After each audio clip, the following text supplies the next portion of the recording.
Enw i Ethan ac roedd ni wedi astudio ar y cwrs TAR Cynradd ac ar y foment rydw i'n athro flwyddyn 4 yn Ysgol Gymraeg Casnewydd. Yn amlwg oedd ni wedi fynd i ysgol gyfrwng Gymraeg a dwi'n hoff iawn o'r iaith Gymraeg a dwi'n trio hybu gymaint a rydw i'n gallu. Yn amlwg nes i fy gradd i yn y Gymraeg hefyd i Graddedig, felly oedd yn y cam naturiol nesaf i parhau i astudio drwy gyfrwng y Gymraeg a hefyd dwi'n hyderus iawn yn y iaith a dwi'n caru'r iaith a hoffwn ni i addysgu blant drwy y iaith hefyd i ddysgu nhw a cadw y iaith i dyfu. Fyswn i'n dweud oedd y gwers cyntaf nes i addysgu ar y cwrs TAR. Dwi'n cofio fe, oedd y gwers mathemateg a'r lluosi gwen o fe. A dwi'n cofio cyn oedd yn eitha cyffroes, o'n i ddim yn nerfus iawn, ond oeddwn ni'n edrych ymlaen at gael fel y ddosbarth i fy hun am y tro gyntaf ac y cyfrifoldeb te o ddysgu'r plant. A aeth y gwers yn rili dda ac roedd fy hyder wedi codi a o'n i wir yn edrych ymlaen wedyn am weddill y flwyddyn o bwyd yna ymlaen.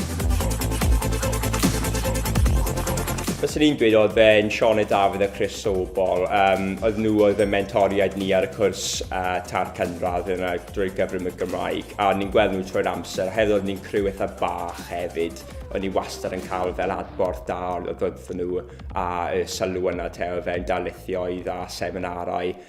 Nhw wastad yna hefyd i ymateb unrhyw fel cwestiynau oedd ganddyn ni. A oedd hwnna'n help fawr i ni ar y gwrs.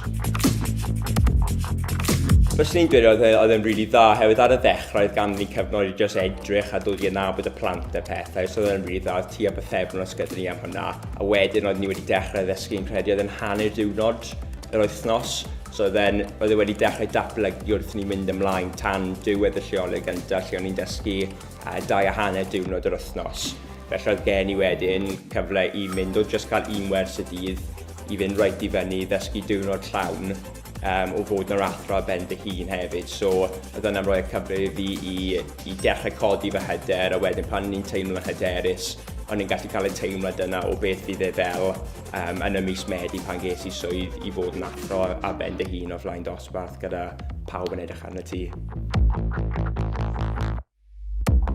Fyswn i'n dweud, mae cwpl o fel ardaloedd hoffwn ni nes i'n diddori fi, felly fydd bod yn prifathro yn un peth o fewn y dyfodol pell efallai fewn fel 10, 15, 20 mlynedd efallai hoffwn ni fod yn fel prifathro neu rhywun ar uwch dîm sydd arwain o'r flaen te, sydd yn ceisio helpu bobl a pasio ymlaen unrhyw profiadau rydw i'n derbyn dros fel yr 20 mlynedd diwethaf fel ymlaen i'r cenhedlaeth nesaf o'r athrawon. Hefyd, mae gen i diddordeb i fod yn fel darlithwyr eto, felly fod ar y cwrs TAR ond fel darlithiwr a mentor i bobl eraill sydd eisiau mynd mewn i addysgu a i trio fel hybu athrawon y Gymraeg a trio gael nhw i fewn i addysgu drwy gyfrwng y Gymraeg, jyst i ddangos pa mor bwysig ydy i gael athrawon i ddysgu Gymraeg.